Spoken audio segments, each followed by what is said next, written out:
Hi friends, ఎలా ఉన్నారు? ఇవాళ మీ అందరి కోసం క్రిస్పీగా కుర్కురే టైప్లో బెండకాయ ఫ్రై అనేది చూపిస్తానండి. చాలా సింపుల్ అండి, టేస్టీగా ఉంటుంది. ఈవెన్ పెళ్ళిళ్ళలో కూడా ఏదైనా ఫంక్షన్స్లో కూడా చేసుకోవచ్చండి, చాలా బాగుంటుంది. ఏం లేదండి, ఇందుకోసం ముందుగా లేత బెండకాయలు తీసుకుంటున్నానండి. వీటిని నీట్గా కడిగి పెట్టేసుకోవాలి. కడిగి ఒక క్లాత్లో తీసుకొని వెట్ క్లాత్లో నీట్గా తుడిచిపెట్టేయాలండి, జూమ్ అనేది పోతుంది.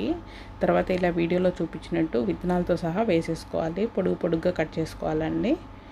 తెమ్మ అనేది తగలకుండా చూసుకోండి, జిగురు వచ్చేస్తుంది కదా.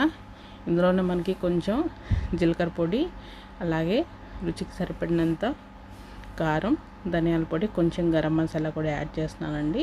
మీకు సరిపడినంత సాల్ట్ వేసుకొని నీట్గా కలుపుకోండి. అందులో ఉండే తమ్మతో సరిపోతుంది, లేదంటే లైట్గా ఆయిల్ వేసుకుంటూ కలుపుకోండి. ఇందులో క్రిస్పీనెస్ కోసం కొంచెం శనగపిండి, అలాగే కొంచెం బియ్య పిండి కూడా యాడ్ చేస్తున్నానండి. ఇప్పుడు మీకు మరీ పొడి పొడిగా అనిపించినప్పుడు 1 or 2 టీ స్పూన్ ఆయిల్ వేసేసుకోండి.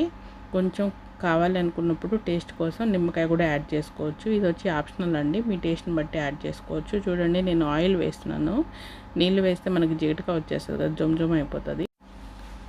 ఇలా అన్ని మసాలాలు వేసుకుని పక్కన పెట్టేసుకోవాలండి. తర్వాత మనం ఫ్రై ప్యాన్ తీసుకుని అందులో ఆయిల్ వేసుకుని, ఆయిల్ వేడెక్కిన తర్వాత కొద్దిగా వేసుకుని వేయించుకోవాలండి. కొంతసేపు అలాగే ఉంచి తర్వాత కలబెట్టుకోవాలి, ఎందుకంటే దానికి ఉండే మసాలా అనేది విడిపోతుంది.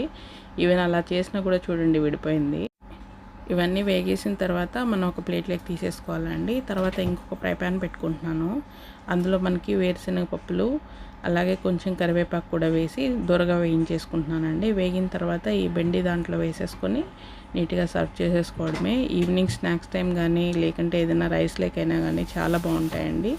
వేడివేడిగా తింటే దాని టేస్టే డిఫరెంట్ అండి. నచ్చితే మీరు కూడా ట్రై చేయండి. మా ఛానల్ని సబ్స్క్రైబ్ చేసుకొని లైక్ చేసి షేర్ చేయండి. ఎలా ఉందో కామెంట్ సెక్షన్లో తెలియచేయండి. Thank you, bye.